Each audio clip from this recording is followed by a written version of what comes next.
I'm Emily, 28 years old, and I'm standing in my empty apartment at 3 in the morning, watching through security camera footage on my phone as police surround my parents outside my old apartment building. My mother is screaming while my father argues with the officers. They'd broken in again, but this time I wasn't there. I'd moved out secretly 3 days ago after months of their invasions. As sirens wail and neighbors gather to watch, I feel both guilt and liberation watching my parents finally face the consequences. Before we dive into how I got here, I'd love to know where you're watching from today. If you've ever dealt with family members who don't respect boundaries, hit that like button and subscribe for more stories about standing up for yourself. Trust me, this journey from being controlled to taking back my power is one you won't want to miss. My grandmother Claire passed away 6 months ago, leaving me an inheritance of $180,000.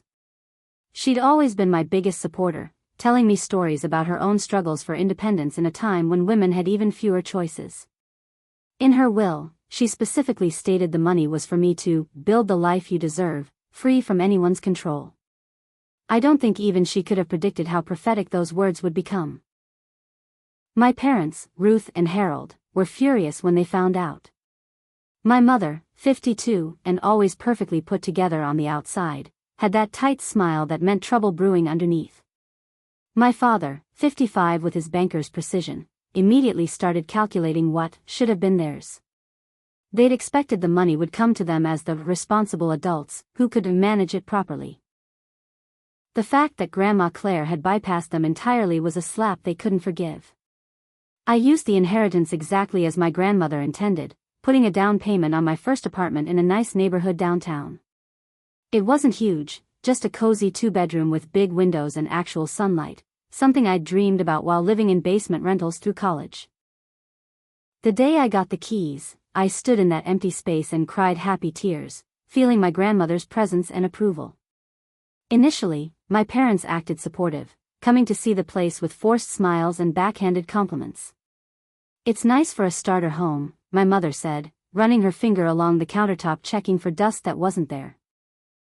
"Of course, this is just temporary until you find a husband and need a real house," my father added, already rewriting my future to fit their narrative. They kept referring to my inheritance as family money, as if it was somehow still communally owned. The first red flag came when they demanded spare keys for emergencies. When I hesitated, my mother's face transformed into that wounded expression she'd perfected over the years. "You don't trust your own parents? After everything we've done for you?" The guilt trip was so familiar I could have written the script myself. My younger brother Todd, 24 and still living in their basement, chimed in with, "Come on, Em, what's the big deal?" He'd always been their golden child, never understanding why I needed space because he'd never wanted any. Against my better judgment, I gave them copies of my keys. The very next week, I came home to find my door unlocked. Nothing was missing, but things were subtly different. A photo frame turned slightly, couch pillows arranged differently than I'd left them. When I confronted my parents, they admitted they'd stopped by to check on things while I was at work. "We just wanted to make sure you were keeping the place nice," my mother said, as if I was still a teenager who needed room inspections. I installed a doorbell camera without telling them, needing to know how often this was happening. The footage revealed the truth. They were coming by 2 or 3 times a week, sometimes staying for hours. They'd go through my mail, check my refrigerator, even lie on my bed. One video showed my mother holding up my clothes and shaking her head disapprovingly while my father photographed my financial documents with his phone. The confrontation that followed was explosive. I showed them the footage and demanded they stop. My mother burst into tears, wailing about how I was treating them like criminals when they were just worried about me. My father turned cold, reminding me that without their support over the years, I'd never have gotten to where I was. "That money your grandmother left you, that came from our family's hard work," he said, conveniently forgetting that Grandma Claire had built her wealth independently after divorcing my grandfather. I changed the locks that night, but the damage to our relationship was done. The parents I'd grown up trying desperately to please had shown me who they really were, people who saw me not as an adult daughter deserving of privacy and respect, but as a possession they had the right to control. What I didn't know then was that this was just the beginning of their campaign to reclaim what they believed was rightfully theirs. 3 months after I changed the locks, I thought I'd established firm boundaries with my parents. I was wrong. Coming home from work on a Thursday evening, I knew something was off the moment I walked through my door. My furniture had been completely rearranged.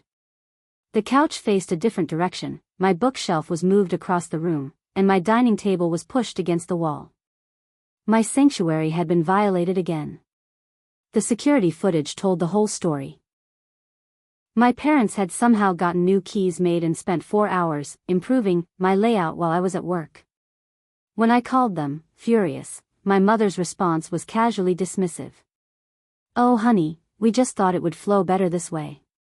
You'll thank us when you see how much more space you have now." The fact that they saw nothing wrong with entering my home and rearranging my life without permission spoke volumes about their entitlement. But furniture was just the beginning. The next week, I discovered they'd gone through my bedroom and thrown away things they deemed inappropriate. My lingerie was gone, replaced with what my mother considered proper undergarments still in their department store bags. 2 bottles of wine I'd been saving for special occasions had vanished, with a note left behind about the dangers of alcohol for single women.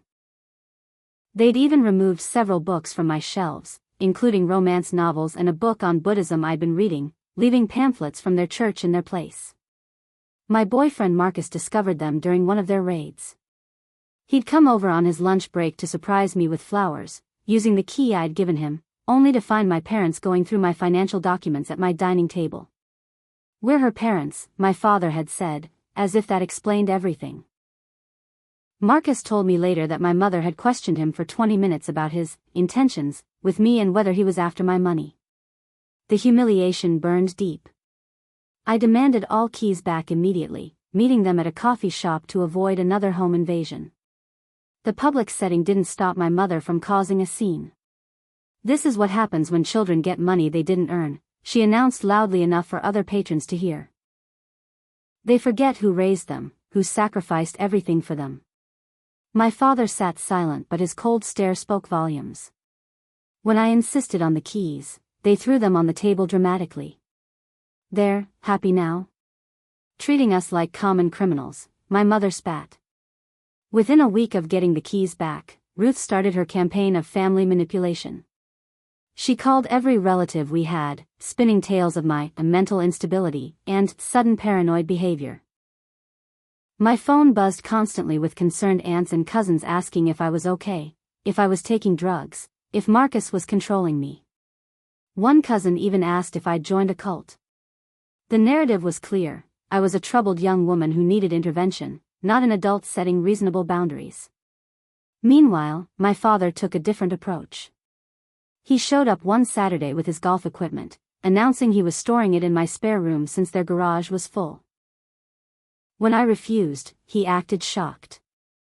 "That room is just sitting empty, and you're going to deny your father this small favor?" He tried to push past me with his golf bags, and I had to physically block the doorway. The neighbor across the hall witnessed the whole thing, later telling me she'd never seen a grown man throw such a tantrum. The interior cameras I installed next caught violations I never imagined. They were taking my prescription anxiety medication, with my mother pocketing pills while commenting to my father that I shouldn't be dependent on drugs anyway.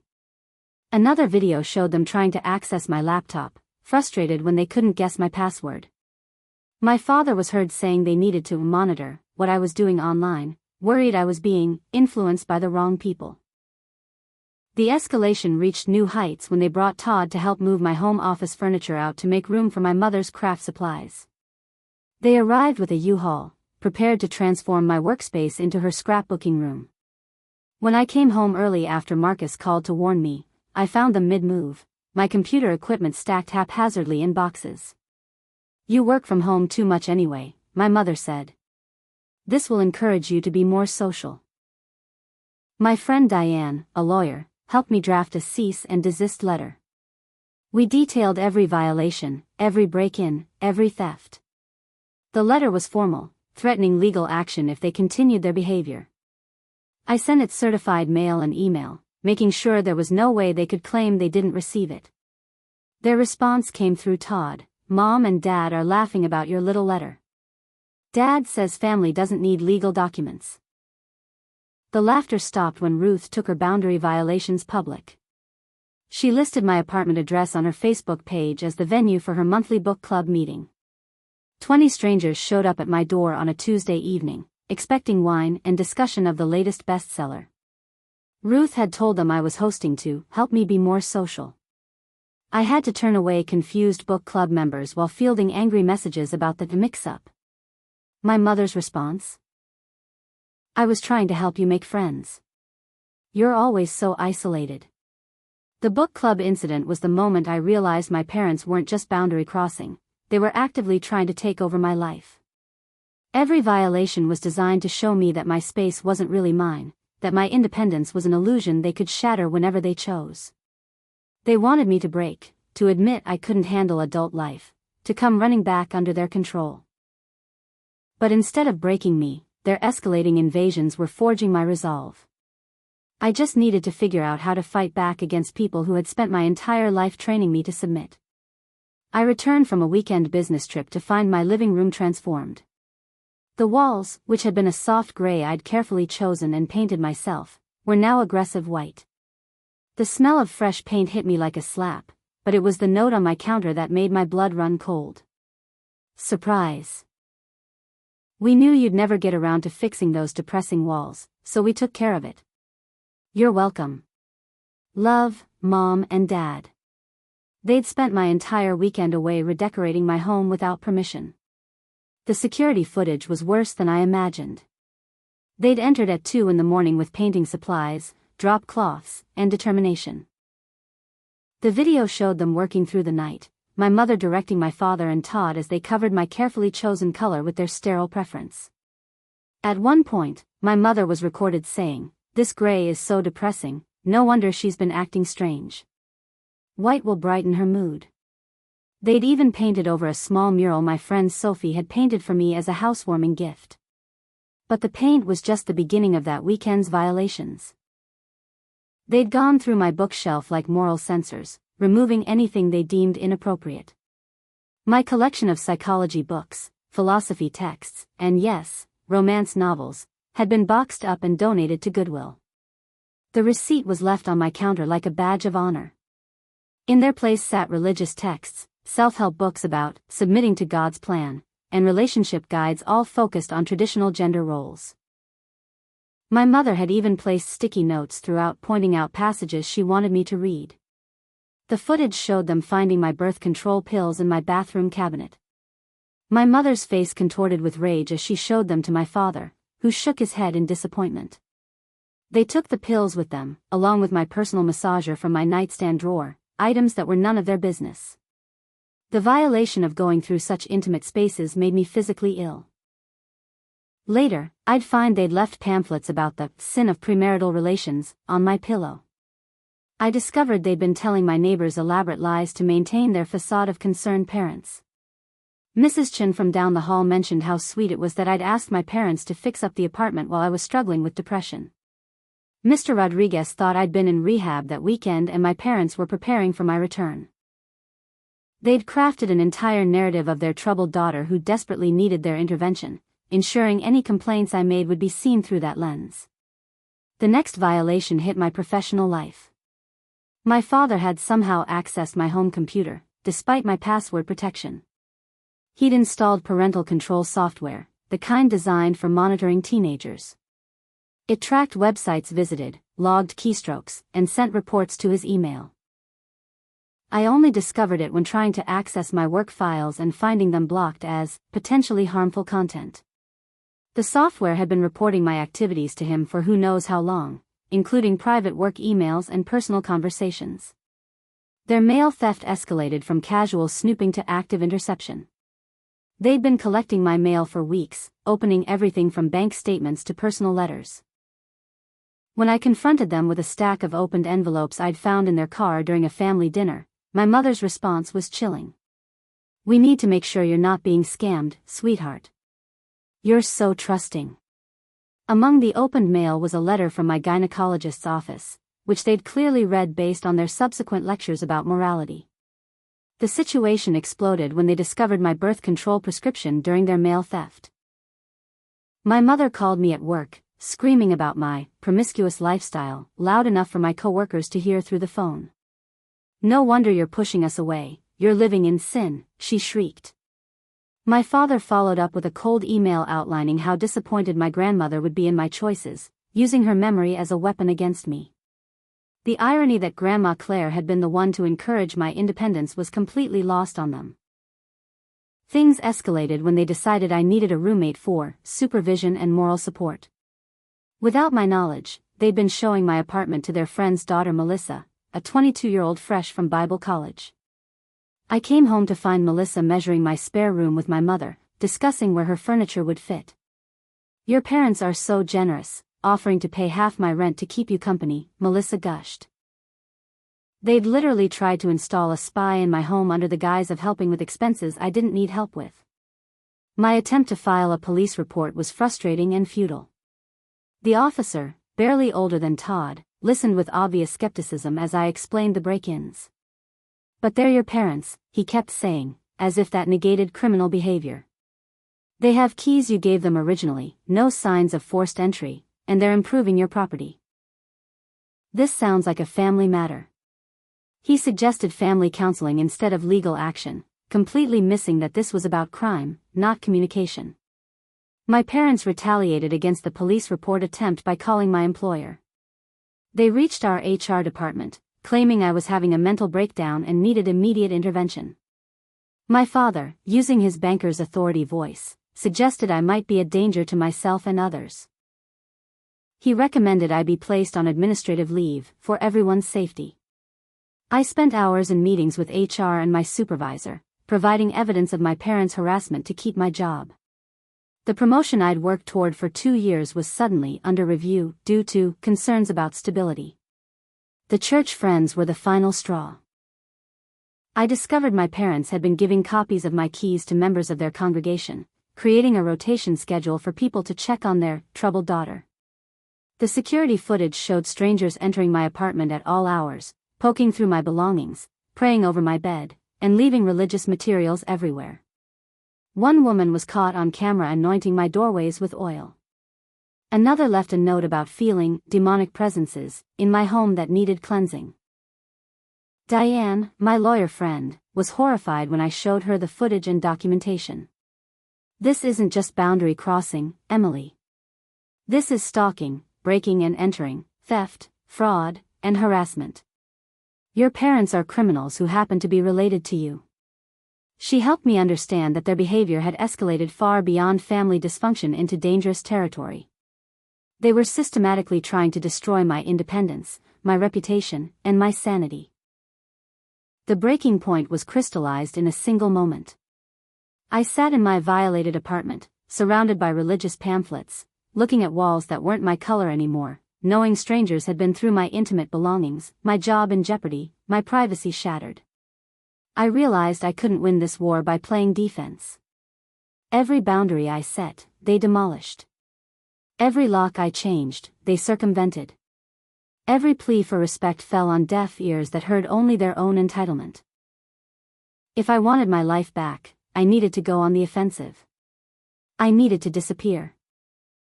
That night in my repainted apartment, I called my best friend Nina with tears streaming down my face. "I can't do this anymore," I sobbed into the phone. "They're never going to stop. Never." Nina didn't hesitate. "Pack a bag and come to my place right now. We're going to figure this out together."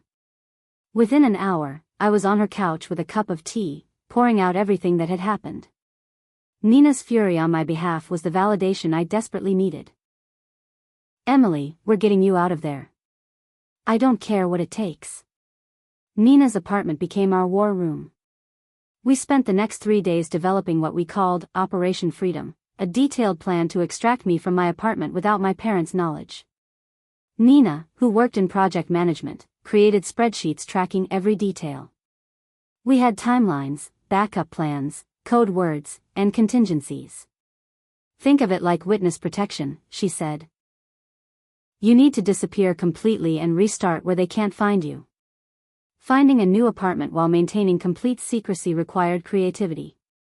I couldn't use my real address for applications or viewings because my parents had connections everywhere.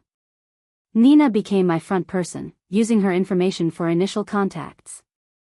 We viewed apartments during my lunch breaks, always checking for cars that might be following us. My paranoia wasn't unfounded when we spotted Todd's distinctive red Honda 3 cars behind us one day. We had to abort that viewing and take a circuitous route back to throw him off. The apartment I finally chose was perfect for my needs, a secure building with controlled access, 30 minutes across town in an area my parents never frequented. The building manager, Ms. Harrison, was a godsend. When I explained my situation in vague terms, she immediately understood. Controlling family, huh? I've seen this before. Don't worry, your secret is safe with me. She processed my application under a variant of my middle name and marked my file as confidential, requiring a password for any information requests. Moving my belongings required military precision. I couldn't use a moving company or make obvious preparations. Instead, I began the slow process of smuggling items out piece by piece. Every day, I'd leave for work with an extra bag containing clothes, important documents, or small valuables. Nina and I had a system where I'd drop things off at her place during lunch, and she'd transport them to the new apartment later. My friend Sophie joined our operation, using her art supply runs as cover to move boxes. The discovery of the tracking app on my phone nearly derailed everything. I noticed my battery draining unusually fast and asked James, my tech-savvy coworker, to check it. His face went pale as he showed me the screen. "Emily, this is serious spyware. Someone can see everywhere you go, everyone you contact, everything you do." We traced it back to a day my father had borrowed my phone to make a call. I couldn't remove it without alerting them, so James helped me get a burner phone for planning while keeping my tracked phone active with false information. Creating false trails became an art form. On my tracked phone, I researched vacation destinations, looked up spa retreats, and made inquiries about a meditation workshop in another state. I wanted my parents to think I was planning a temporary escape, not a permanent relocation. I even went as far as booking a refundable hotel reservation for the weekend I planned to move, creating a digital alibi. Meanwhile, on my burner phone, I coordinated with my real escape team. My financial extraction required careful planning. My parents had shown they weren't above financial manipulation, so I needed to protect my assets. Over several weeks, I opened new bank accounts at institutions where my father had no connections. I transferred money in small amounts to avoid triggering any alerts they might have set up. My credit was frozen after discovering my father had indeed opened a credit card in my name, for emergencies. Diane helped me dispute the fraudulent account and place additional security measures on everything. The restraining order paperwork was completed in secret at Diane's office. She documented everything meticulously: the break-ins, the theft, the mail fraud, the stalking, the harassment. The folder was thick with evidence including security footage, photographs, witness statements, and communication records. "This is ironclad," Diane assured me. "But timing the filing is crucial. You need to be safely away before they're served." We planned to file the morning after my escape. My secret team grew to include 5 trusted friends, each with specific roles. Nina was logistics coordinator, Sophie handled transportation, James managed technology and security, Marcus covered muscle for heavy lifting, and Diane provided legal protection. We met in person only at Nina's apartment, used code words in any digital communication, and created detailed schedules for moving day. Everyone understood the stakes. This wasn't just about moving apartments, it was about reclaiming my life from people who viewed me as property. The hardest part was maintaining normalcy while planning my escape. I had to keep going to family dinners, listening to my mother's criticism and my father's controlling demands while knowing I was days away from freedom. When they talked about their upcoming trip to my cousin's wedding, I had to hide my relief at the opportunity it presented. Todd tried to guilt me about not attending, unaware he was giving me the perfect window for escape. "Family should stick together," he said, obvious to the irony. 3 nights before the move, I did a final walkthrough of my new apartment with my burner phone. I stood in the empty space, imagining a life where I could come home without checking security footage first, where my belongings would stay where I put them, where my privacy was respected. I took photos to sustain me through the final days of pretending. Each image represented hope, the secure entry system, the deadbolt my parents didn't have keys to, the windows that locked from inside. We scheduled the move for Saturday morning while my parents attended the wedding 5 hours away. Friday night, I lay in my violated apartment one last time, everything secretly packed except for staged items to maintain the illusion. My real clothes were already at the new place. The closet held only things I was abandoning. Important documents sat in a safe at Nina's. My life had been quietly extracted from this space over weeks of careful planning. Tomorrow, I would make it official. Tomorrow, I would disappear. The plan was set, the team was ready, and freedom was just hours away. I barely slept, alternating between excitement and terror. What if they came back early? What if someone saw us and reported to them? What if the plan failed and they retaliated worse than before? But underneath the fear was determination. My grandmother Claire had left me money for independence.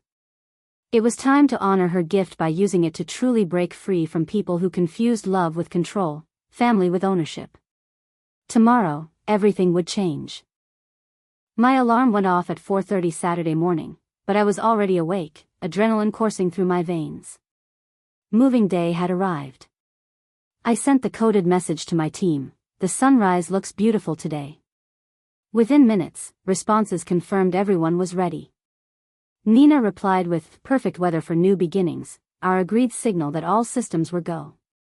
I took one last shower in the apartment that had never really been mine, said goodbye to the ghost of who I used to be. By 5 a.m., 2 rental trucks pulled up outside, along with my friends in separate cars. We'd deliberately chosen a time when most neighbors would be asleep, reducing the chance of anyone reporting back to my parents. Marcus and James immediately began loading boxes we'd pre-staged in Nina's storage unit, while Sophie coordinated the logistics with military precision. Every person knew their role, every minute was accounted for in our detailed plan. We moved like a special ops team extracting someone from hostile territory. The 8-hour operation unfolded with remarkable efficiency. While the others loaded trucks, I did a final sweep of the apartment, ensuring nothing personal remained behind.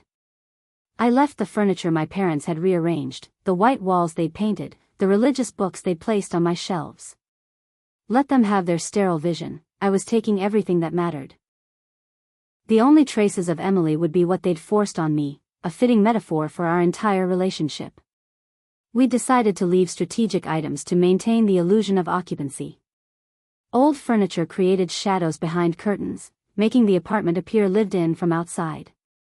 I left expired food in the refrigerator, old magazines on the coffee table, and even some decoy mail with my name.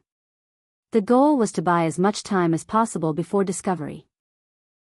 Every day they didn't know I was gone was another day to establish my new life without interference. The security system installation at my new apartment happened simultaneously with the move. While my friends unloaded boxes, a technician installed cameras, motion sensors, and a state-of-the-art alarm system. "This is bank-level security," he assured me, showing me how to monitor everything from my phone. The irony wasn't lost on me that I needed fort-level protection from my own parents. But after months of invasions, the security felt like armor protecting my new beginning. Setting up the camera system to monitor the old apartment was James's idea.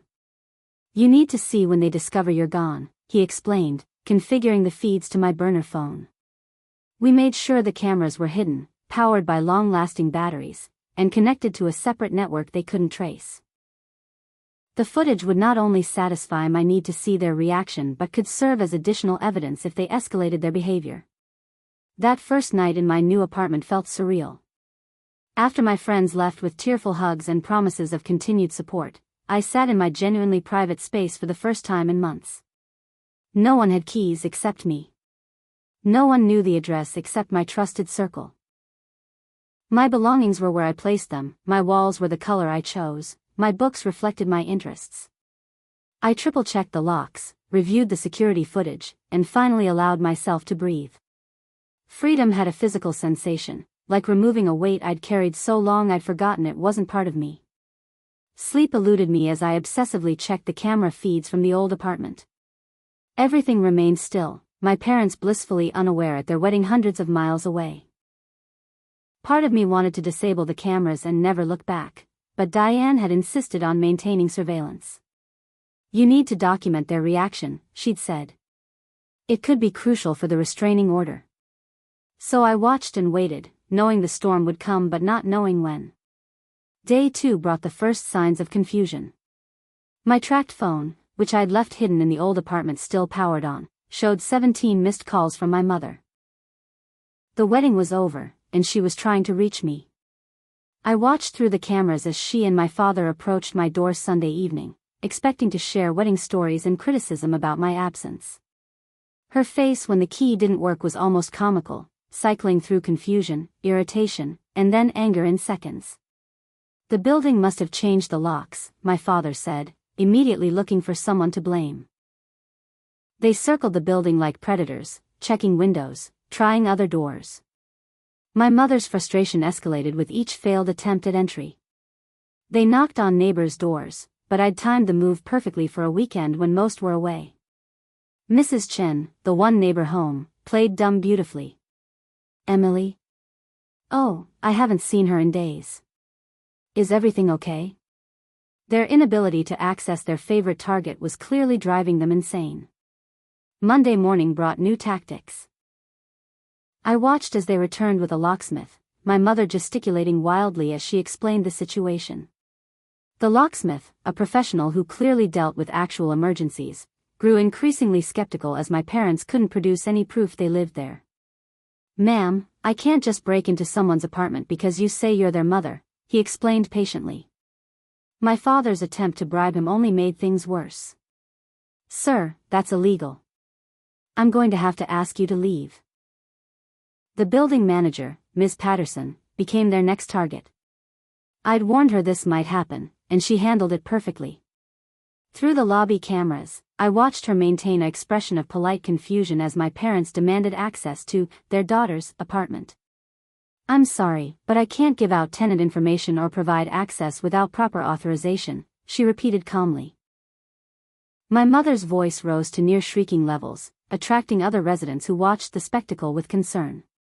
By Tuesday, desperation had fully set in. My phone showed 43 missed calls from my mother, 27 from my father, and a string of increasingly unhinged text messages. "Where are you? This isn't funny anymore. Your father is having chest pains from worry. We're calling the police if you don't respond now." The messages alternated between concern, threats, guilt trips, and rage. Todd had joined the bombardment with, "Seriously, Mom is losing it. Just call them." I maintained radio silence, letting them spiral. Wednesday evening, they returned with Todd and took a crowbar to the window. I watched in real time as they committed actual breaking and entering, my father jimmied the lock while my mother kept watch. Their entitlement had overridden any sense of legal boundaries. When they finally breached the window and climbed inside, their faces upon discovering the empty apartment were worth every minute of planning. My mother stood frozen in the middle of the living room, mouth open in shock. My father immediately began searching, as if I might be hiding in a closet. The discovery that I'd truly left triggered a complete meltdown.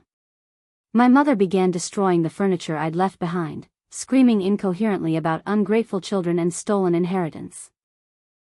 My father was on his phone, barking orders to someone, probably trying to track me down through his connections. Todd, for once, looked uncomfortable with the situation, standing aside as our parents raged. The security system I'd maintained sent an alert to the building security company the moment they broke in. Police response time was under 7 minutes. I watched the feed switch to the lobby cameras as police arrived in force.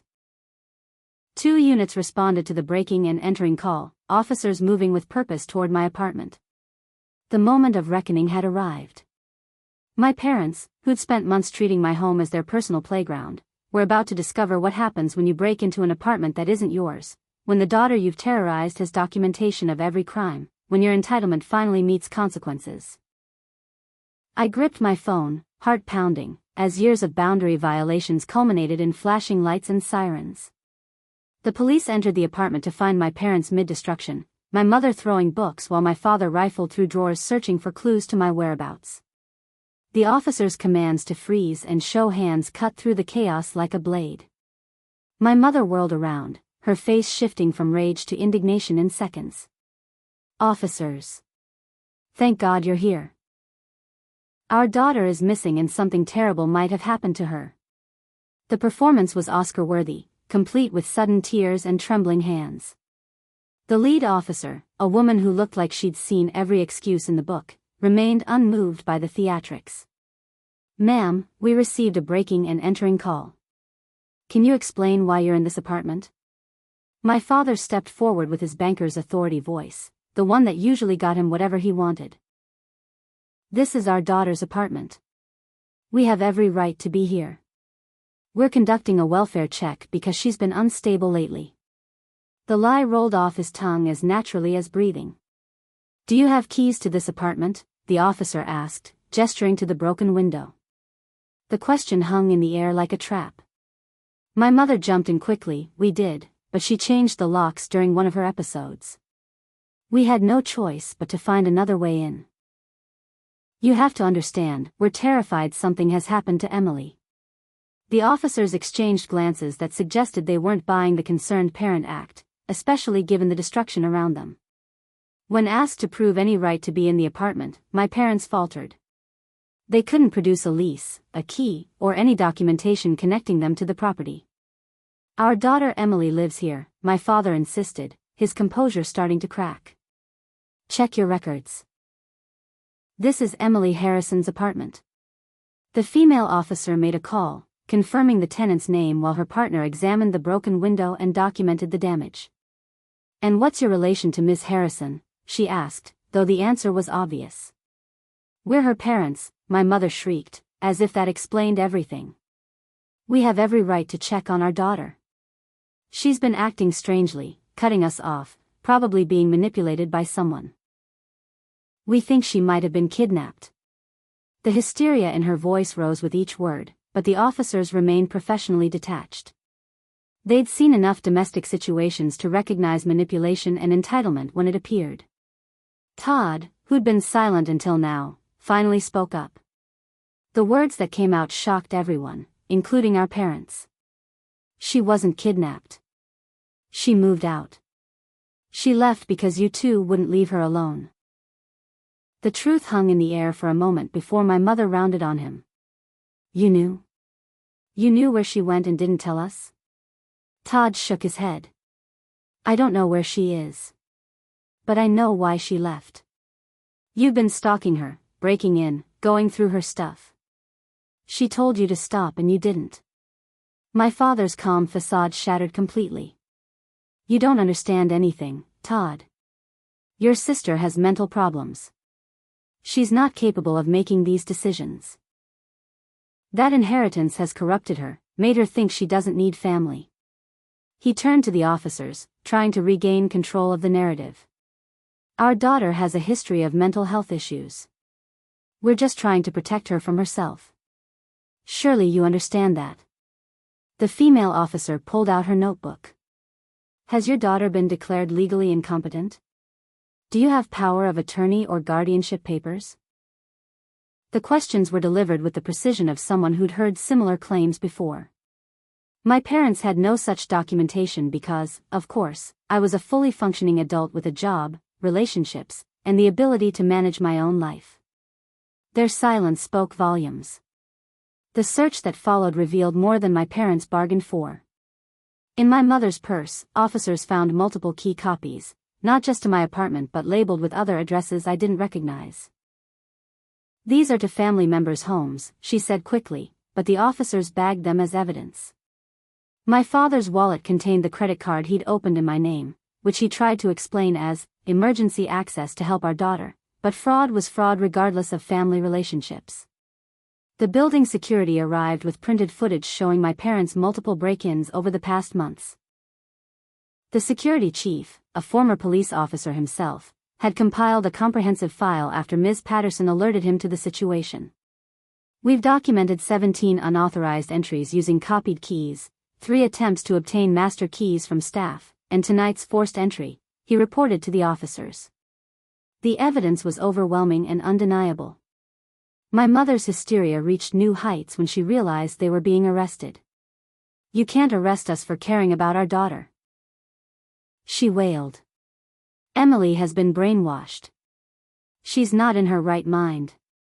We're the victims here." The irony of claiming victimhood while standing in an apartment they'd broken into, surrounded by evidence of months of stalking and harassment, was lost on her. My father attempted to call his lawyer, threatening lawsuits against everyone present. The neighbors had gathered in the hallway, drawn by the commotion. Mrs. Chen stepped forward, surprising everyone. "Officers, I'd like to make a statement. These people have been harassing Emily for months. Mrs. Harrison tried to get me to give her a key, saying Emily wanted her to have access. She offered me money when I refused." Mr. Rodriguez added his own observations about finding them trying to pick the lock one evening.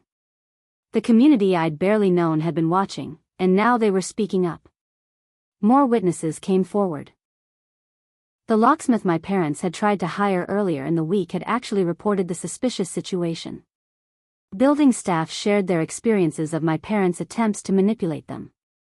One maintenance worker revealed my mother had tried to convince him Emily had given permission for room modifications. Another reported my father offering bribes for master key access. Every story painted a picture of systematic harassment that went far beyond concerned parenting. The police found the schedule my parents had created for church members to check on me.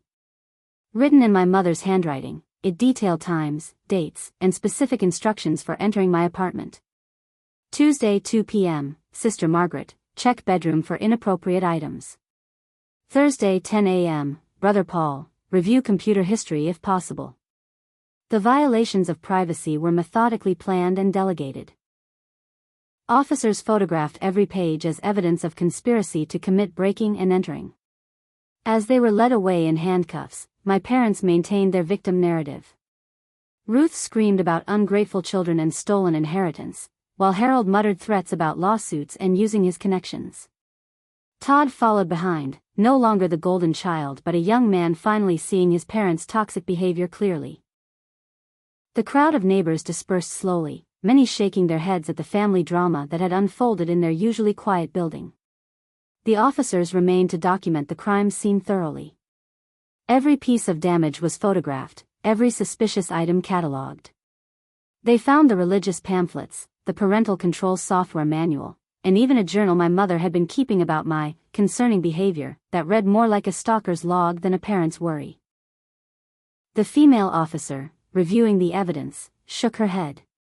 "In 20 years on the force, I've rarely seen such clear documentation of harassment. Your daughter was smart to get out when she did." I watched it all through the security feed, my hands shaking with a mixture of relief and lingering anxiety. They'd been arrested. The people who'd raised me, who I'd spent years trying to please, who'd convinced me their invasive behavior was love, were facing actual consequences. Part of me felt guilty, the programmed response of a lifetime of manipulation. But the larger part felt something I hadn't experienced in years: safety. For the first time since inheriting my grandmother's money, I could breathe without wondering when the next invasion would come. The war for my independence wasn't over, but this battle had been decisively won. The guilt hit me like a physical force as I watched my parents being driven away in separate police cars. Despite everything they'd done, seeing them in handcuffs triggered every bit of childhood programming about family loyalty and respect for elders. I spent that first night after their arrest curled up in my new apartment, phone clutched in my hand, fighting the urge to call the police station and drop all charges.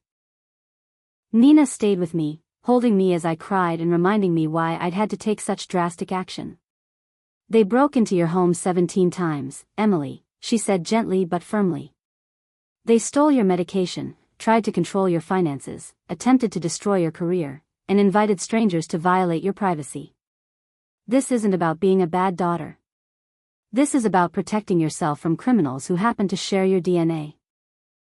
Her words were a lifeline when my resolve wavered, when the voice in my head sounding suspiciously like my mother's whispered about ungrateful children and family betrayal. The next morning brought an unexpected call from Todd. His voice was different, subdued and thoughtful rather than his usual parroting of our parents' opinions. I'm sorry. I'm so sorry. I knew what they were doing was wrong, but I was too much of a coward to stand up to them. Living there, depending on them, I convinced myself it wasn't as bad as you said. But seeing them last night, watching Mom destroy your furniture while screaming about ownership of your life. I finally get it. His apology was the first crack in the family wall. Todd revealed things I hadn't known. Our parents had been accessing my old childhood bedroom, keeping it as a shrine to who they wanted me to be. They'd been planning to have me declared mentally incompetent using falsified documentation from a doctor friend at their church. The inheritance had made them desperate, believing that money should have been theirs to control. They've been this way forever, I just learned to give them what they wanted. You're the only one brave enough to say no. The extended family reaction split predictably. My father's siblings immediately rallied to his defense, calling me with accusations of elder abuse and threats of being cut off from the family entirely. Aunt Patricia left a particularly nasty voicemail about how I'd destroyed the family and would regret this when they're gone. But surprise support came from unexpected places. Aunt Grace, my mother's older sister, called with a shocking revelation. Your mother did the same thing to me 30 years ago, Grace said, her voice heavy with old pain. When our father left me a piece of property, Ruth convinced the family I was too unstable to manage it. She turned everyone against me with lies about drug problems I didn't have. I ended up signing it over to her just to make the harassment stop. I've regretted it ever since. Don't you dare drop those charges, Emily. Someone needs to stop her. The legal proceedings moved forward despite family pressure. My parents were charged with breaking and entering, destruction of property, identity theft, mail fraud, and stalking. The evidence was overwhelming: months of security footage, the fraudulent credit card, witness testimonies, and their own written schedule of invasions. Their lawyer, a friend from church, tried to argue that family concern justified their actions, but the prosecutor wasn't having it. Being related to someone doesn't give you the right to commit crimes against them, she stated firmly. I finally started therapy with Dr. Williams, a specialist in family trauma and emotional abuse. Those first sessions were brutal, unpacking years of manipulation disguised as love. Your parents trained you from birth to see boundary violations as care, she explained. Every time you feel guilty for protecting yourself, that's their programming talking, not your authentic self. We worked on identifying the difference between real emotions and conditioned responses, between healthy family relationships and toxic enmeshment. The restraining order was granted without hesitation. The judge, reviewing the evidence, seemed personally offended by my parents' behavior. The court finds a clear pattern of harassment, stalking, and criminal behavior that poses a genuine threat to the petitioner's safety and well-being, he stated. The order prohibited them from coming within 500 feet of me, my home, or workplace. It also specifically banned them from contacting me through third parties, closing the loophole they'd tried to exploit with church members. Harold lost his position at the bank when news of the credit fraud and charges became public. The conservative institution couldn't tolerate the scandal of one of their senior employees being arrested for identity theft, even against his own daughter. Ruth's standing in her church community crumbled as the truth emerged. The same people she'd recruited to invade my privacy distanced themselves, horrified to learn they'd been participating in criminal activity. The facade of respectability they'd maintained for decades shattered completely. Through therapy, I began to understand the full extent of the conditioning I needed to overcome. Dr. Williams helped me see how my entire childhood had been preparation for a lifetime of control. Every boundary I'd tried to set had been met with guilt trips about their sacrifice. Every attempt at independence had been sabotaged with claims of concern. Love doesn't require surveillance, she reminded me repeatedly. Care doesn't mean control. Parents who truly love their children celebrate their independence, not sabotage it. Slowly, I started rebuilding my life in my new apartment. The security system that had felt like armor began to feel less necessary as weeks passed without incident.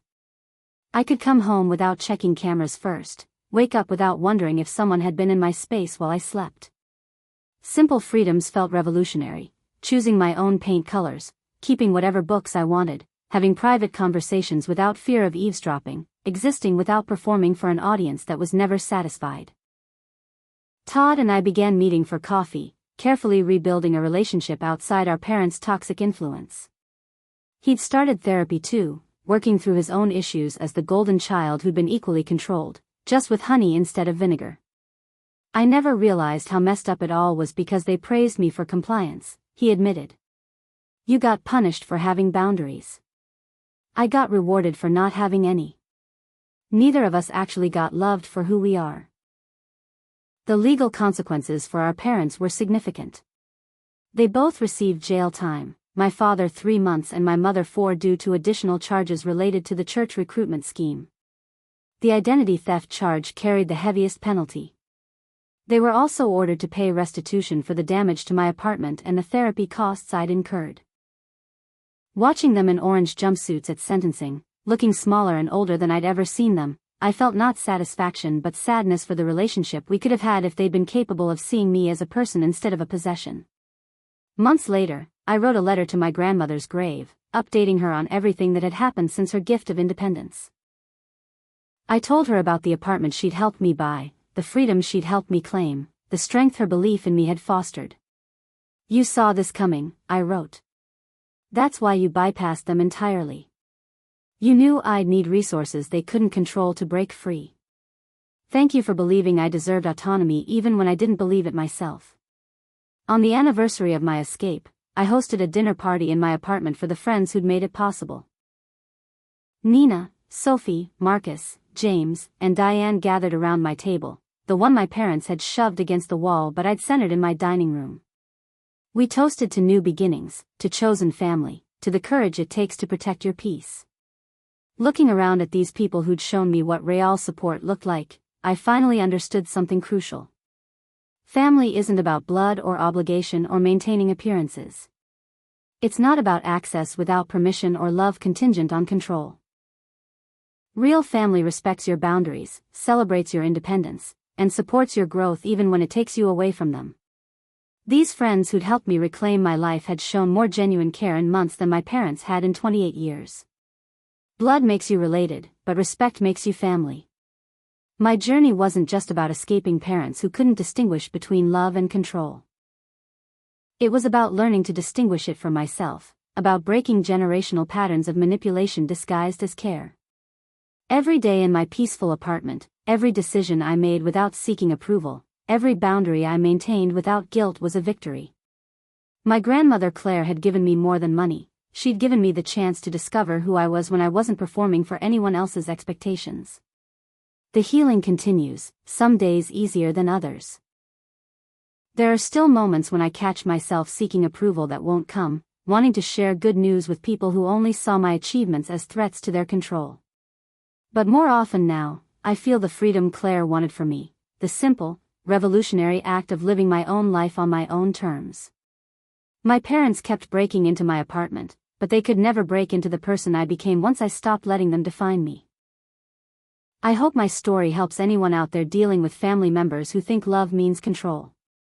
What boundaries have you had to set with family members who couldn't respect your independence? Have you ever had to choose between keeping the peace and protecting your peace? I'd love to hear your experiences in the comments below. If this story resonated with you, please hit that like button and subscribe for more content about standing up for yourself and breaking free from toxic family dynamics. Share this with anyone who needs to hear that it's okay to protect yourself from anyone who harms you, even if they're family. Especially if they're family. Thank you for being here with me today. Remember, you deserve respect, privacy, and peace in your own home. You deserve to live without fear of invasion, to make choices without surveillance, and to exist without constantly defending your right to autonomy. Stay strong, trust yourself, and never apologize for protecting your peace.